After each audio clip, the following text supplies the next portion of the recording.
Bismillahirrahmanirrahim. Assalamualaikum warahmatullahi wabarakatuh. Halo semuanya, hari ini kita akan belajar teori manajemen. Ini pertemuan ketujuh dan kita akan membahas teori X, Y, Z yang dikeluarkan oleh McGregor. Bersama saya, Rosana Eri Puspita. Kita mulai ya perkuliahan kita. Dan seperti biasa, sebelum kita masuk ke teorinya, kita kenalan dulu dengan siapa sih pencetus dari teori ini. Beliau adalah Douglas Murray McGregor. Dari namanya aja, itu udah sering kita dengar ya di beberapa teori-teori atau di beberapa mata kuliah kayak mata kuliah perilaku organisasi gitu-gitu itu juga sering membicarakan tentang teori beliau.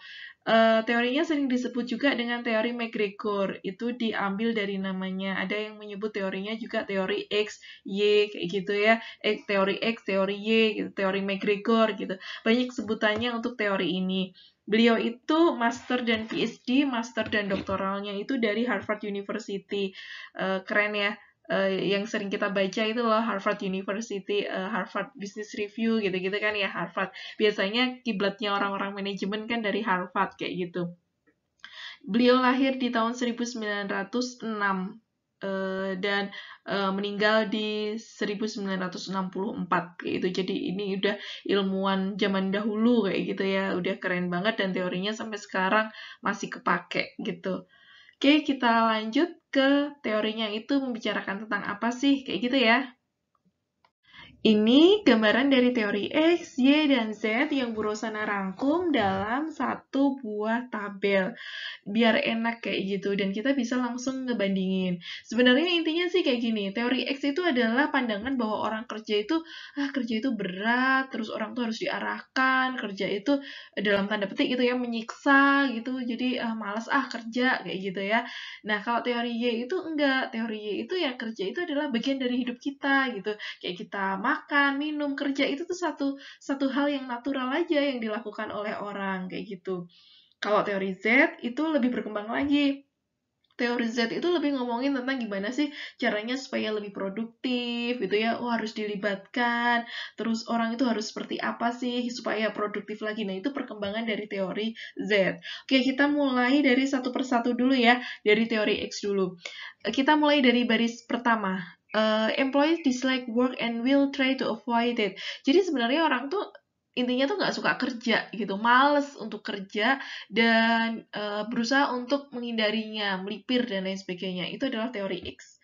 Mungkin teman-teman di sini ada kali sering lihat orang-orang yang kayak gitu juga, kayak gitu kan, yang kerja itu kayak paksaan kayak gitu, terus nggak pengen sebenarnya kerja itu, pengennya melipir aja. Nah itu seperti itu kan ada kan ya orang yang kayak gitu.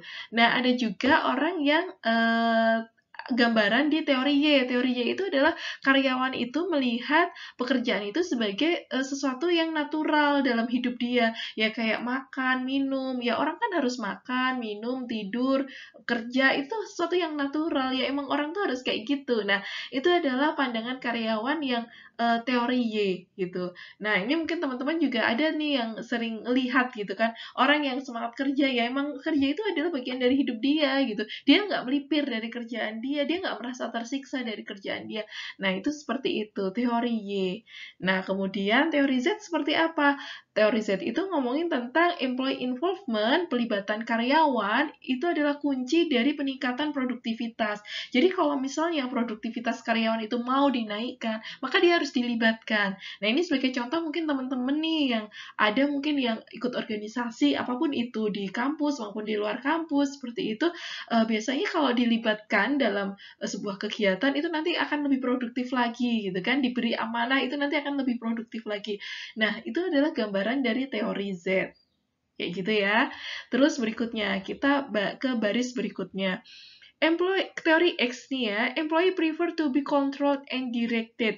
Jadi karyawan itu akan sebenarnya akan lebih memilih dikontrol dan diarahkan.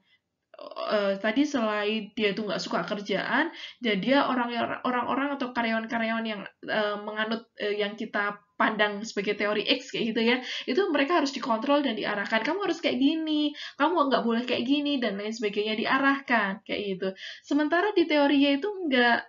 Teori Y itu karyawan itu lebih memilih untuk dibatasi kontrolnya Dan juga dibatasi juga arahan-arahannya kayak gitu. Jadi nggak harus yang kayak gitu gitu. Jadi nggak harus jadi lebih leluasa dalam bekerja kayak gitu ya. Terus yang teori Z, employees control is implied and informal. Jadi dia itu kontrol karyawan itu tersirat dan informal aja kayak gitu. Dan bisa jauh lebih memberikan keleluasaan, produktivitas ketika ya itu tersirat aja, nggak kelihatan kayak gitu. Itu jauh lebih menyenangkan untuk lingkungan kerja atau suasana kerja.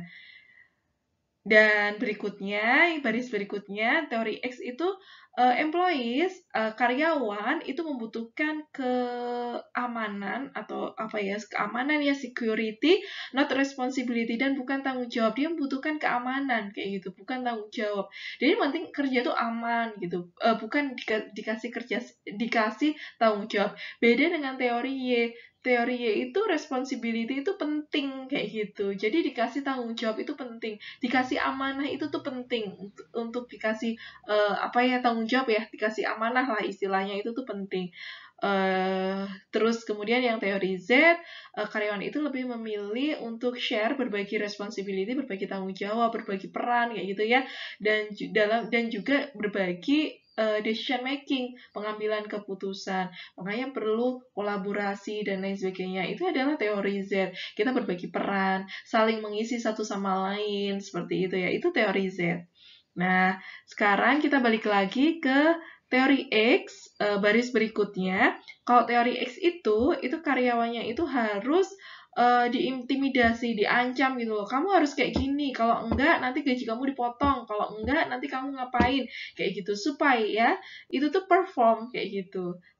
Kalau teori X tuh kayak gitu, karyawan-karyawannya kayak gitu ya. Tapi kalau dengan teori Y itu tuh enggak. Teori Y itu karyawan itu bisa perform lebih bagus ketika tidak diintimidasi atau tidak dalam lingkungan yang terintimidasi. Jadi dia bebas berkarya, bebas beraksi untuk performnya kayak gitu ya. Nah, itu adalah teori Y. Kalau teori Z gimana? Kalau teori Z itu karyawannya itu lebih bagus lagi gitu ya, akan better in environment that foster trust and cooperation, yang dia itu lingkungannya itu lebih ngasih kepercayaan dan juga bisa kerjasama kayak gitu. Jadi teori Z itu yang kolaborasi lah, bisa ngasih kepercayaan, bisa kerjasama, itu akan lebih bagus lagi.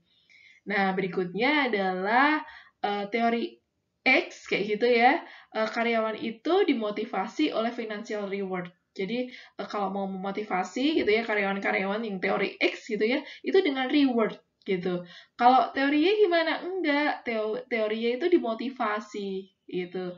Terus kalau teori Z gimana? Kalau teori Z itu dia karyawan itu membutuhkan pekerjaan yang terjamin dan dia dievaluasi yang slow evaluation. Jadi evaluasinya lebih lambat kayak gitu. Jadi lebih yang dibutuhkan seperti itu. Yang ini adalah perbandingan antara teori X, teori Y, dan teori Z.